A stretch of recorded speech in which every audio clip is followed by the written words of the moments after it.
Hi, I'm Sarah Chin, and this is the story of how I learned that sometimes family can be your worst enemy, especially in business. For 10 years, I poured my heart and soul into our family's small tech company, transforming it from a struggling startup into a $50 million enterprise. But sometimes, success breeds jealousy, even among those who should be celebrating your achievements. I still remember the day everything started. Our family business was nothing more than a small computer repair shop in a strip mall. Dad had started it 20 years ago, and it was his pride and joy, though it barely made enough to support our family. My sister Emma was always his favorite, the one who got straight A's and went to an elite business school. I was the quiet one, staying behind to help Dad while pursuing my computer science degree at a local college. "Sarah, you're wasting your potential here," Emma would say during her visits home from college. "You should aim higher." But I saw something in our little shop that others didn't: potential. While Emma was studying theoretical business models, I was learning real-world programming and spotting gaps in the market. During my final year of college, I developed our first proprietary software, a simple but effective tool for small businesses to manage their inventory. It wasn't revolutionary, but it was user-friendly and affordable. Dad was skeptical at first, but when local businesses started buying licenses, his attitude changed. "Maybe you're onto something here, kiddo," he finally said, showing a glimmer of pride in my work. Those words meant everything to me then. If only I had known they were as temporary as morning dew. The business grew steadily under my guidance. I worked 14-hour days, 7 days a week. Meanwhile, Emma was climbing the corporate ladder at a prestigious consulting firm in New York. I was building something real. Our little repair shop had transformed into a software development company, and our client base expanded from local businesses to national corporations. Mona, our trusted advisor, watched all of this with quiet concern. "Don't worry too hard, Sarah," she'd say, bringing me dinner at the office. "You need a life outside of work too." But I was driven by a vision, and maybe, deep down, by a desire to prove myself to my family. 5 years into our transformation, we hit our first $1 million in annual revenue.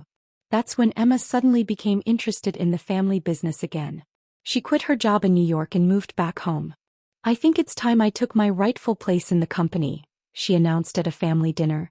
"With my business expertise, we could really take things to the next level." Dad beamed at her words. "That's wonderful, Princess," he said. "We could use your professional touch around here." I sat there, fork suspended midair, trying to process what was happening.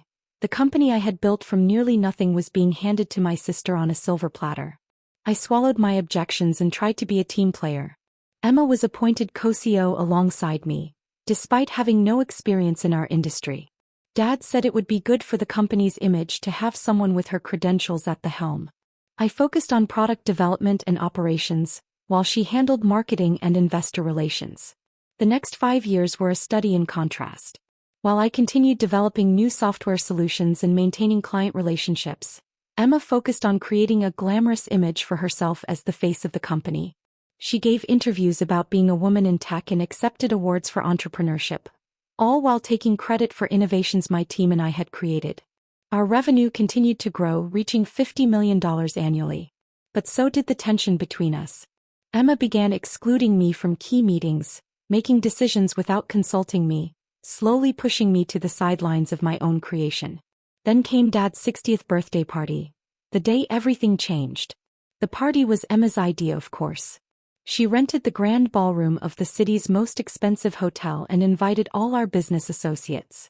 It was more of a networking event than a birthday celebration, but that was Emma's style. Everything had to serve a purpose. I arrived early to help with preparations, wearing a simple black dress that Emma immediately criticized. "Couldn't you have made more of an effort?" she hissed.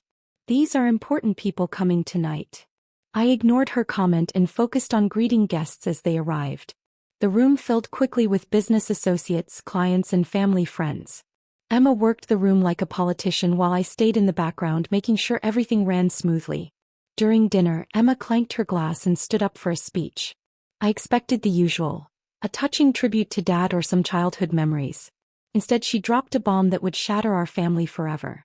"As we celebrate Dad's 60th birthday," she began, her voice carrying across the silent room, "I think it's time to announce some changes at Chin Technologies. The board has agreed that the company needs unified leadership to move forward.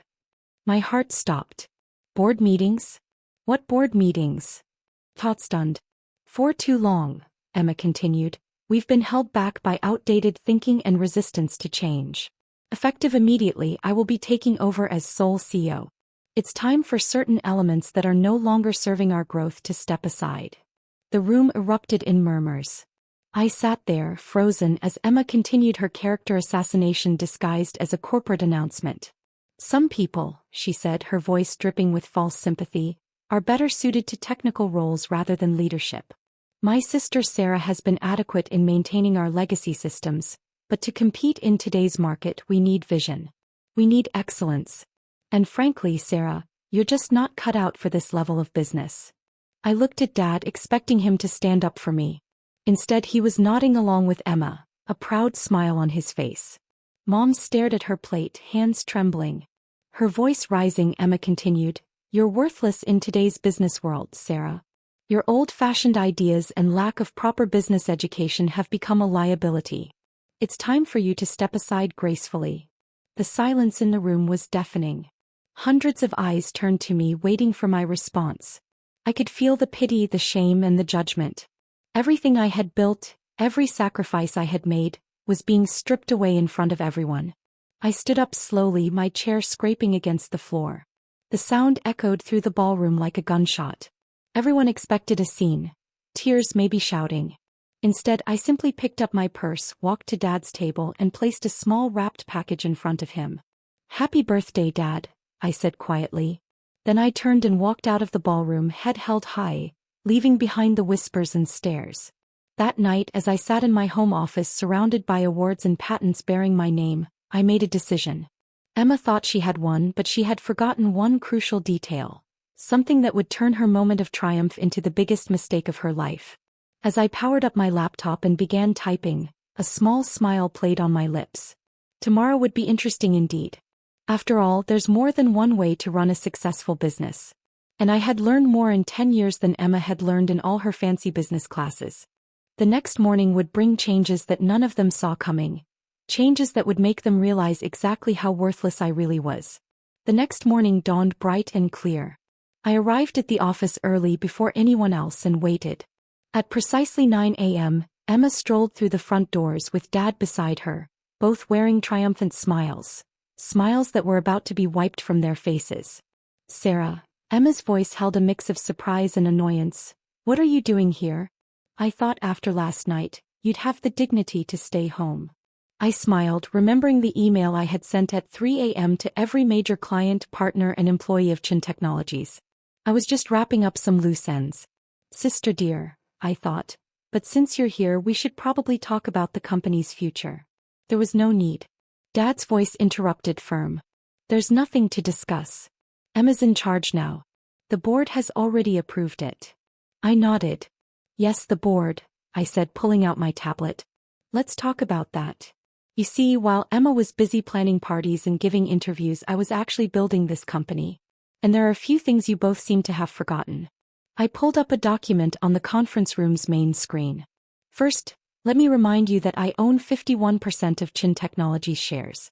When we incorporated 10 years ago, Dad gave Emma and me equal shares, 25% each, keeping 50% for himself. But 3 years ago, when we needed capital for expansion, Dad sold me 6% of the shares. Remember that day?" Dad's face paled. "You were too busy attending Emma's awards ceremony to handle the negotiations yourself, so you signed the papers without reading them carefully." The color drained from both their faces. Emma's perfectly manicured hands gripped the conference table. "That's impossible," she whispered. "Dad would never do that." I continued, pulling up more documents. "And that's not all. The core software that generates 80% of our revenue isn't owned by Chin Technologies. It's owned by my separate company, Innovate Solutions LLC. Chin Technologies only has a licensing agreement, which expires." I glanced at my watch. About 10 minutes ago, Dad had collapsed into a chair, realization dawning on his face. "The renewal papers, those you asked me to sign last week, the ones you were too busy to read because you were helping Emma plan the party," I said. "Yes, those papers. I decided not to submit them."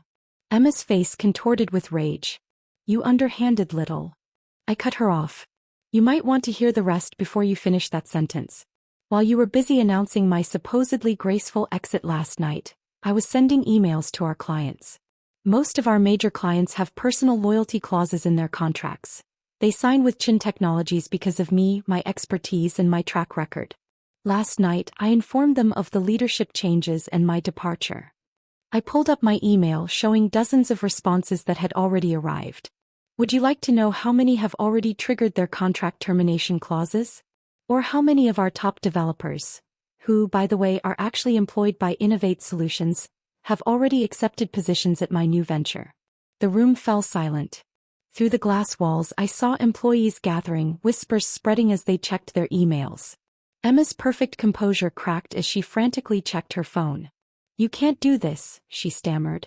The company you tried to steal from me. I finished for her. The company you thought you could just take over because you have an MBA and Dad's approval? That company ceased to exist the moment you decided to humiliate me in front of everyone we know. I stood up, smoothing my dress. So, here are your options. Option 1. I walk away with my shares, my software, my clients, and my employees. Chin Technologies becomes an empty shell, and you can explain to all those important people you invited last night why the company's value dropped to zero overnight. Dad's face looked aged, 10 years in the last 10 minutes. Option 2. You both resign, I continued, and I take full control of Chin Technologies. You keep your shares as silent partners, receiving dividends but having no say in operations. Emma, you'll get a nice severance package and glowing references for your next job, somewhere far away from here. Emma's face turned an interesting shade of red. You planned this all along, didn't you? You've just been waiting for the right moment to stab us in the back. I laughed, but there was no humor in it. No, Emma. I spent 10 years trying to be a good daughter and sister while you both took me for granted. I built this company from nothing while you collected accolades for my work. I only planned this, I said, glancing at my watch again. About 12 hours ago, after you called me worthless in front of everyone we know. My phone buzzed with another client termination notice. Time's running out. By noon, I sat alone in what was now my office, looking out over the city. The company I had built was now truly mine. But the victory felt hollow. Family relationships lay in ruins around me. Truss, the family dog, chattered softly like dropped crystal. Mom came to see me that evening, her eyes red from crying. Did it have to end this way? She asked softly. They gave me no choice, I replied gently but firmly. They would have taken everything I built and discarded me without a second thought. She nodded slowly, understanding but sad. What happens now? I showed her the plans I had already drawn up. Expansions, new product lines, innovations I'd been holding back. Now I would build something even bigger. But this time without carrying people who see me as worthless. Over the next year, Chin Technologies, under my sole leadership, tripled in value. Emma found a job with a startup in Silicon Valley, humbled but hopefully wiser. Dad finally retired, understanding that his golden child had nearly destroyed his legacy. We see each other at holidays, maintaining a polite distance that masks the wounds that may never fully heal. Sometimes, late at night, I look at old family photos and feel a twinge of sadness for what we lost. But then I remember that night at the birthday party. The disdain on Emma's face, the way Dad nodded along with her cruel words. In business and family, respect is earned, not given. They learned that lesson too late. As for me, I learned that sometimes the quiet ones, the ones dismissed as worthless, are the ones you should watch out for. Because we're the ones who know how to build something from nothing, and how to take it all back when others try to steal it. My story spread through business circles as a cautionary tale about underestimating the wrong person. These days, when I attend industry events, I often hear whispers. That's Sarah Chin, the one who, but they never finish the sentence. Their silence speaks volumes. My success now speaks for itself. Last week, I received an invitation to speak at Emma's Business School's graduation ceremony. The topic, Hidden Strengths, the Power of Underestimated Leaders. I accepted with a small smile, already planning my speech. After all, I have quite a story to tell. The company continues to thrive under my leadership. But more importantly, I've found peace with my decisions. Sometimes the strongest message you can send is simply proving people wrong. And sometimes the best revenge isn't about destroying others. It's about rising so high that they can't help but see their own mistakes. As I write this in my office overlooking the city, I'm reminded of something my mother once told me. Success is the best revenge, but wisdom is knowing when to stop seeking revenge and start seeking growth. He was right. I've moved past the need for revenge. These days I focus on building something meaningful, something that will outlast petty jealousies and family dramas. I still keep that wrapped birthday present I never gave Dad. A photo album of the company's journey from that tiny repair shop to what it is today. Maybe someday when the wounds have healed enough I'll finally give it to him. Until then it serves as a reminder. Our greatest strengths often come from the very things others underestimate about us.